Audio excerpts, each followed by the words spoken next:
नमस्कार, मैं हूं Amod Srivastava. Amazing thought, amazing message, amazing story की दिशा में एक कदम और आगे।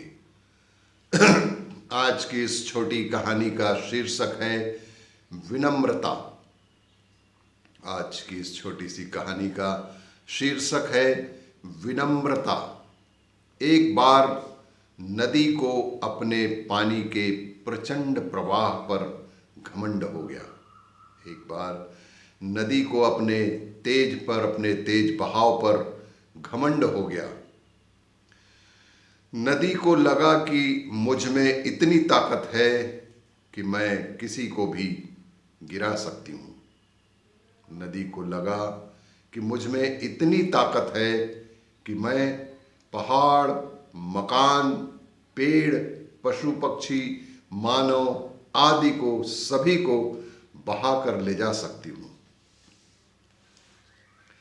एक दिन नदी ने बड़े गर्वीले अंदाज में समुद्र से कहा।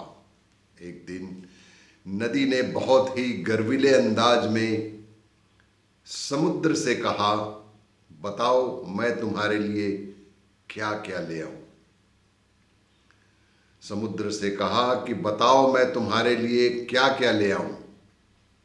मकान, पशु, मानव, वृक्ष, पहाड़, जो तुम चाहो उसे मैं जड़ से उखाड़ कर ला सकती हूं। समुद्र को समझ में आ गया कि नदी को अहंकार हो गया है। उस दिन समुद्र को समझ में आ गया कि आज नदी को अहंकार हो गया है, घमंड हो गया है। अपने तेज बहाव, प्रचंड गति पे उसे अहंकार हो गया है। समुद्र ने नदी से कहा कि यदि तुम मेरे लिए कुछ लाना ही चाहती हो, यदि तुम मेरे लिए कुछ लाना ही चाहती हो तो थोड़ी सी घास उखाड़ कर ले आना। यदि तुम मेरे लिए कुछ लाना ही चाहती हो तो मेरे लिए थोड़ी सी घास उखाड़ कर ले आओ। नदी ने कहा, बस इतनी सी बात। नदी ने कहा, बस इतनी सी बात, अभी लेकर आती हूं। नदी ने अपने जल का पूरा जोर लगाया। नदी ने अपने प्रवाह का, अपने प्रचंड गति का पूरा जोर लगाया, पर घास नहीं उखड़ी। नदी ने एक बार, दो बार, कई बार जोर लगाया, लेकिन वह असफल ही रही। एक छोटे से तिनके घास को उखाड़ने में नदी का एक प्रचंड प्रवाह भी असफल ही रही। असफलता ही उसके हाथ लगी। आखिर नदी हार कर समुद्र के पास पहुंची और बोली कि मैं वृक्ष, मकान, पहाड़ आदि तो उखाड़ कर ला सकती हूं, मगर जब भी मैं घास को उखाड़ने के लिए जोर लगाती हूं, जब भी मैं इस घास को उखाड़ने के लिए जोर लगाती हूं तो वह नीचे की ओर झुक जाती है और मैं खाली हाथ ऊपर से गुजर जाती हूं।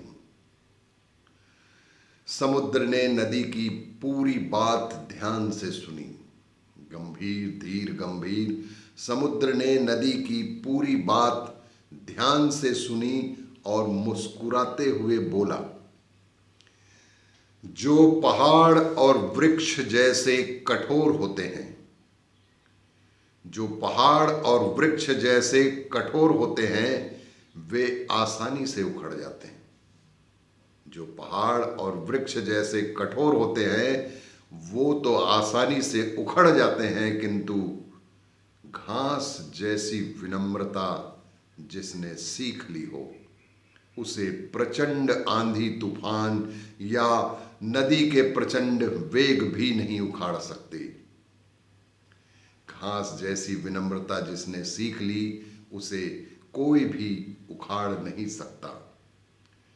जीवन में खुशी का अर्थ लड़ाइयां लड़ना नहीं, जीवन में खुशी का अर्थ लड़ाइयाँ लड़ना नहीं बल्कि उनसे बचना है, और कुशलतापूर्वक पीछे हटना भी अपने आप में एक जीत है। विनम्र रहिए, नम्र बने रहिए और जीवन को खुशहाल बनाते रहिए। घास की तरह जिंदगी जिए, अभिमान घमंड बिल्कुल ना करें, कठोर दिल ना बने कभी भी। और भी इसी तरह की कहानियों के लिए देखते रहिए मेरा वीडियो। लाइक करें, शेयर करें और सब्सक्राइब अवश्य करें। धन्यवाद।